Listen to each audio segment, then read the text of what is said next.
je pense que ce qu'il y a de plus intime chez quelqu'un, c'est son visage. Il se trouve que le visage, il est offert à tout le monde, c'est ce qui n'est pas caché, à l'inverse du corps qui est toujours habillé, et que je pense que, enfin, j'ai l'impression de chercher dans mes photographies, dans mes portraits, encore et toujours, à dénuder le visage. S'intéresser au visage de façon méticuleuse, précise, rigoureuse, je veux dire, par la lumière, par la proximité, par le cadre que je fais, et ben du coup, toutes les parties qu'on n'avait pas l'habitude de regarder avec attention deviennent du langage. Ils racontent des choses de la personne. C'est formidable de voir à quel point l'activité qu'on fait, la vie qu'on mène, de là où on vient, tout ça est marqué sur notre visage, bien plus que sur notre corps. Et que patiemment, je regarde ça, je saisis et je restitue.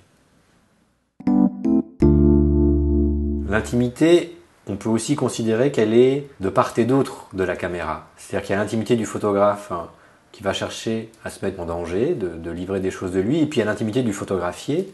Là, du coup, mon travail, c'est d'essayer d'aller tirer chez les gens que je photographie des choses qu'ils ne savent pas forcément, qu'ils ne connaissent pas d'eux-mêmes, des choses qu'ils n'ont pas envie de donner.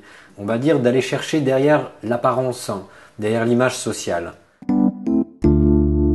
Il n'y a pas de règles, de mode d'emploi pour arriver à une relation qui soit de l'ordre de l'intimité. Il y a une seule chose qui est maîtresse de toutes les autres, c'est le fait de croire à ce qu'on fait. L'intimité, c'est une chose après laquelle on court sans jamais la trouver.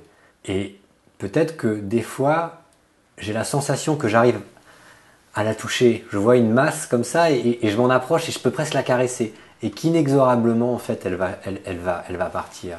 Et qu'encore et toujours, je vais courir derrière elle pour essayer de m'en approcher.